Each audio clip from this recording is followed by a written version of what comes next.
Mengapa Ketua BEM FH UBK mengaku menerima 20 juta rupiah usai demo dan diterima Wapres?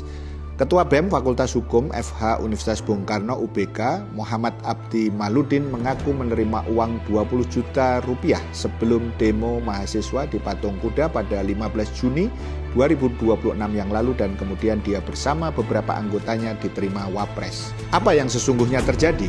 Pertama, Wapres menerima 15 perwakilan mahasiswa dari berbagai kampus di Istana Wakil Presiden Jakarta pada 15 Juni 2026.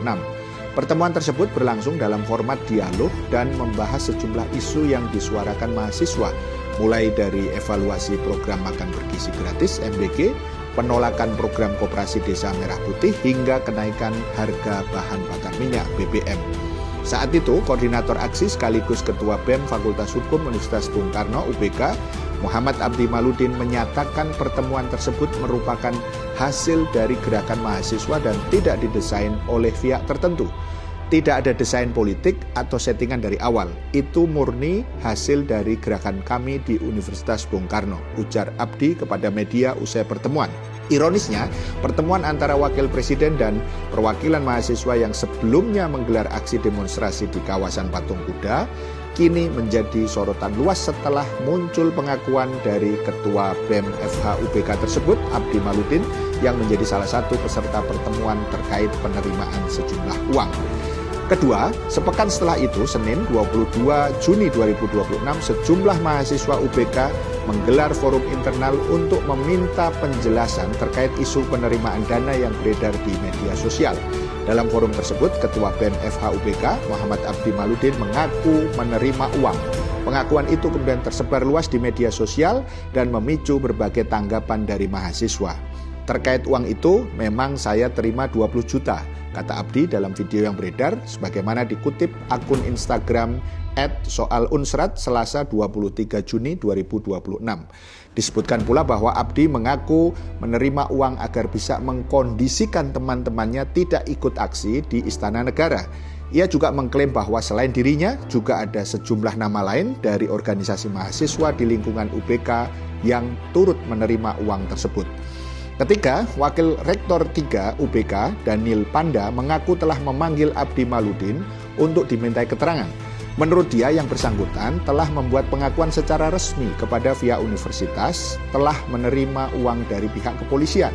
Dia sudah membuat pengakuan secara resmi kepada pihak universitas bahwa dirinya menerima uang sebesar 20 juta rupiah melalui seorang oknum senior alumni Fakultas Hukum UBK yang diserahkan oleh oknum aparat kepolisian. Katanya di dalam konferensi pers di Gedung Rektorat UBK Selasa 23 Juni 2026. Berdasarkan pengakuan Abdi, Daniel mengatakan uang tersebut diserahkan pada hari Senin 15 Juni 2026 dini hari sebelum aksi dilakukan pada siang harinya. Uang itu diserahkan agar mahasiswa dari beberapa BEM di UBK tidak menggelar aksi di Istana Negara. Meski begitu, permintaan untuk berpindah titik itu ditolak oleh mahasiswa.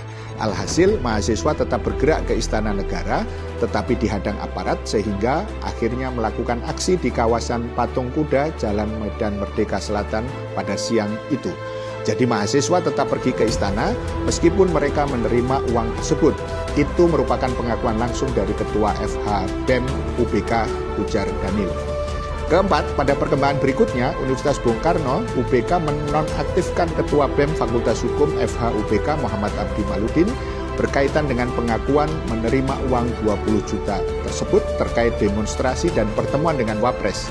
Hari ini, sesuai dengan pernyataan Ibu Rektor, kami sudah menonaktifkan yang bersangkutan, ujar Wakil Rektor 3 UBK Daniel Panda dalam konferensi pers di kampus UBK Jakarta Selasa 23 Juni sore. Penonaktifan itu dikarenakan UBK sedang menjalani proses investigasi dalam kerangka penegakan kode etik, sehingga yang bersangkutan tidak lagi dapat mengatasnamakan dirinya sebagai Ketua BEM sampai proses investigasi ini selesai, katanya. Kelima, fakta ini mengindikasikan bahwa dalam demo yang dilakukan berbagai kelompok mahasiswa tidak steril dari cengkraman kepentingan elit politik yang sedang membangun citra diri yang berbeda target dengan aspirasi mahasiswa. Isu aliran dana ini adalah ujian bagi kemurnian arah dan aspirasi mahasiswa. Tentu kita tegaskan tidak semua kelompok mahasiswa berperilaku seperti itu. Kita ingatkan kembali kepada para elit politik dan elit mahasiswa bahwa akar masalah dari berbagai kebijakan yang dikritik saat ini sesungguhnya karena pengelolaan negara didasarkan aturan sekuler kapitalistik demokrasi liberal. Sekuler karena senantiasa meminggirkan peran agama dalam kehidupan, kapitalistik karena mempraktekkan sistem ekonomi berbasis riba atau rente yang dikuasai segelintir oligarki politik dan ekonomi yang menjarah sumber daya alam dan merusak lingkungan. Dan demokrasi liberal karena penguasa yang lahir berbiaya mahal dan menjadi lahan subur politik transaksional yang rawan korupsi, kolusi, dan nepotisme. Maka kita mendorong fokuskan aksi perubahan kepada akar masalahnya, bukan semata aspek inkompetensi personal, bukan sekedar sirkulasi elit, tetapi melampaui itu semua, yaitu kerusakan sistemik yang akut. Kita sudah mengalami 28 tahun sejak reformasi 1998 dengan sistem yang koruptif dan destruktif. Sekedar pergantian person hanya akan menambah panjang penderitaan rakyat dengan pola perbaikan parsial personal yang terus berulang.